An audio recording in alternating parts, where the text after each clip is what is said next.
Nous avons vu que le christianisme était issu de la prédication de Jésus-Christ qui affirmait être Dieu incarné en homme et fut crucifié en l'an 29 ou 30 à Jérusalem, où son tombeau dès le IIIe siècle attirait des foules de pèlerins très nombreuses. Voilà. Ta mère.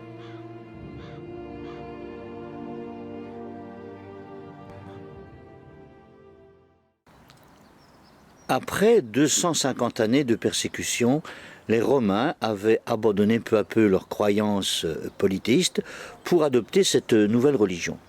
Mais le christianisme se distingue fondamentalement du judaïsme, dont il est pourtant issu. Parce que cette religion nouvelle s'adresse à tous les hommes et à toutes les femmes, quelle que soit leur nation ou leur condition, libre ou esclave. C'est une religion universelle. Le Moyen-Âge en Europe a vu le règne sans partage du christianisme. Grâce à l'action et à l'inspiration des missionnaires, l'Église chrétienne convertit des nations barbares importantes, d'abord les Germains, puis les Scandinaves, enfin les Slaves. Au sud de la Méditerranée, cette religion entre en guerre contre une foi concurrente, l'islam, venu d'Arabie et qui s'est imposé en Afrique du Nord, au Proche et au Moyen-Orient. Bon, alors, au début, le christianisme va être marqué par l'action des saints. Alors, qu'est-ce que c'est les saints?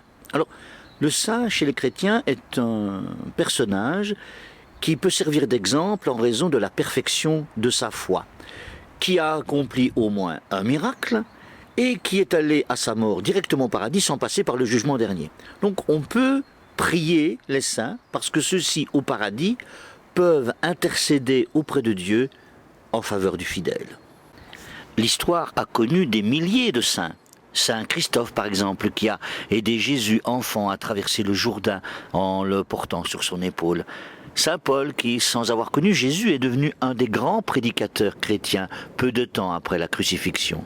Il y a eu Sainte Catherine, une vierge très instruite qui mourut en martyr, ou encore Saint François d'Assise, fils d'un marchand italien qui vécut par choix dans la pauvreté pour imiter Jésus et se rapprocher de Dieu. Le saint le plus célèbre du Moyen-Âge fut incontestablement Saint Martin. Celui-ci vécut au temps des grandes invasions. Martin était un soldat romain qui, illuminé par la grâce, partagea un jour son manteau avec un misérable. Il quitta alors l'armée, prêcha partout en Gaule et mourut à 80 ans, évêque de la cité de Tours. Sur son tombeau, peu à peu, des miracles se mirent à se produire, ce qui rendit son culte célèbre. Des milliers de fidèles vinrent prier sur cette tombe pendant des siècles.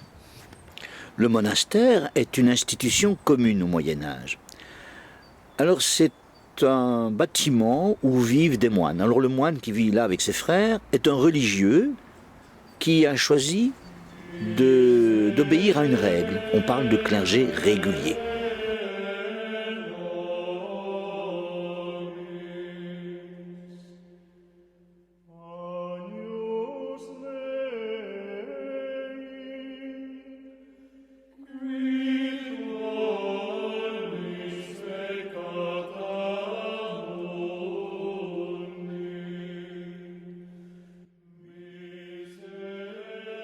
L'essentiel de son temps, le moine le consacre à la prière, mais il travaille aussi, cultive la terre, fabrique des biens de consommation comme la bière, le fromage, le cuir, le vin.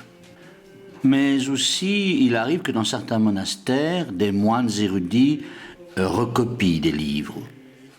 Ailleurs, ils entretiennent un potager où poussent des herbes médicinales. Les grands monastères étaient des abbayes dirigées par un abbé. Les femmes aussi pouvaient choisir cette vie. Les moniales ou les bonnes sœurs qui s'occupaient d'orphelins soignaient des malades dans des hospices ancêtres des hôpitaux.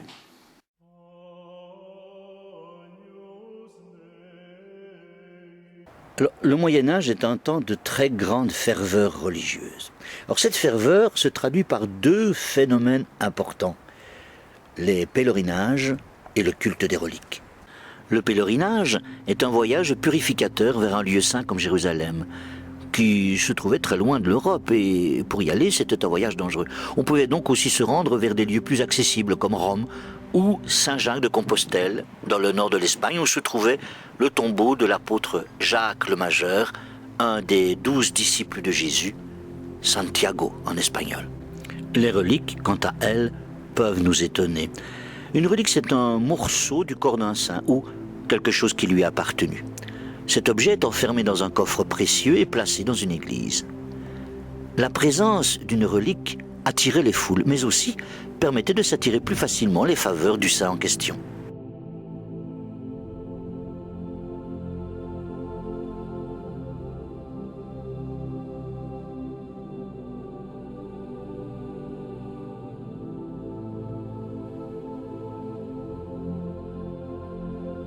Naturellement, on ne refera pas la nature humaine. Au Moyen-Âge aussi, des escrocs profitèrent de la naïveté des croyants.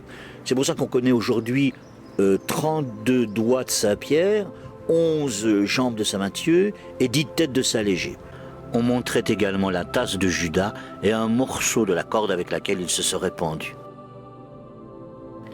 À Paris, près de l'église Notre-Dame, dans la Sainte-Chapelle, on montre encore aujourd'hui dans une enveloppe de verre la couronne d'épines du Christ. La Sainte-Chapelle a été bâtie au XIIIe siècle sur l'île de la Cité, où se trouvait alors le palais des rois de France.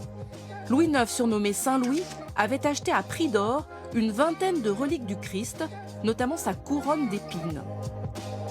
Pour ce trésor, il voulait un écrin somptueux, ce sera la Sainte-Chapelle. Le bâtiment est composé de 2 chapelles superposées. On y pénètre ici par la partie basse, une sorte de crypte où se tenaient les messes pour la noblesse et les employés du palais. Le roi, lui, s'était réservé l'étage supérieur. Cette chapelle haute se visite tête en l'air. Près d'1 million de personnes risquent chaque année le torticolis pour admirer ces murs de lumière. Une cage de couleurs, enfin c'est ça, c'est vraiment... C'est assez extraordinaire. C'est un peu bizarre que ça tienne en l'air comme ça. La Sainte-Chapelle défie en effet les lois de la physique.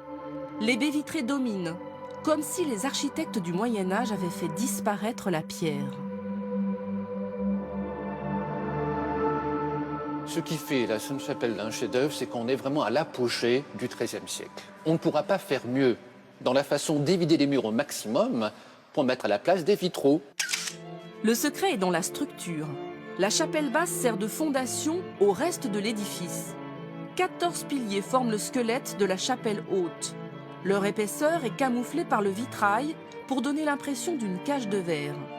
2 ceinturages de métal renforcent l'ensemble. Et voilà le chef-d'œuvre. Y croire ou pas est une question qui n'aurait eu aucun sens pour les gens du Moyen-Âge.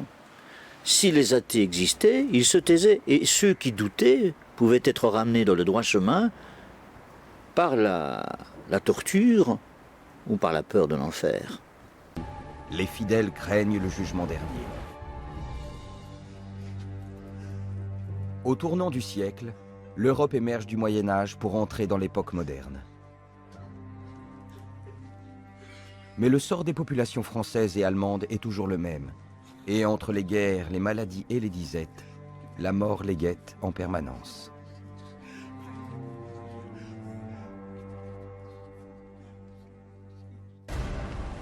Pour vendre ses indulgences, l'Église n'hésite pas à attiser la peur de l'enfer et du purgatoire. Et les fidèles terrorisés permettent à ce commerce de prospérer.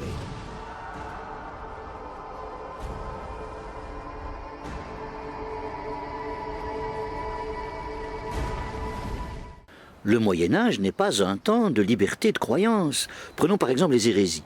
Alors les hérésies, ce sont des erreurs religieuses, erreurs aux yeux de la majorité. Comme les Ariens, par exemple, les disciples d'Arius, qui pensaient que Jésus n'était pas une incarnation de Dieu, mais simplement un homme, un être humain, messager de Dieu.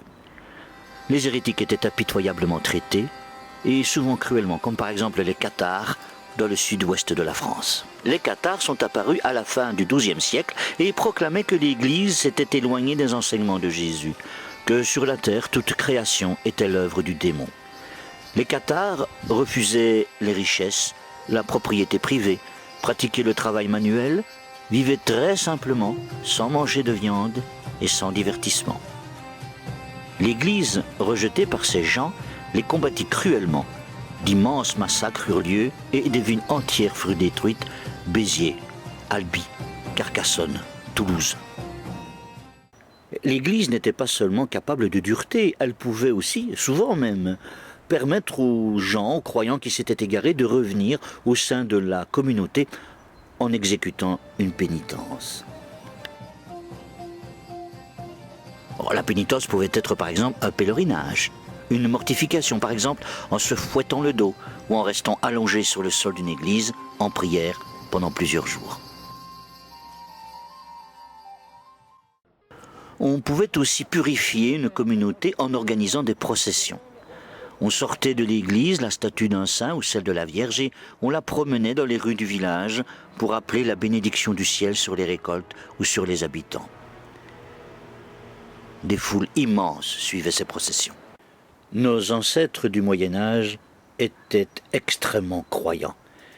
Et leur foi en Dieu, leur espérance en une vie éternelle apportait un peu de lumière dans une existence, il faut bien le dire, terriblement impitoyable. Play it, Mr. Tooth.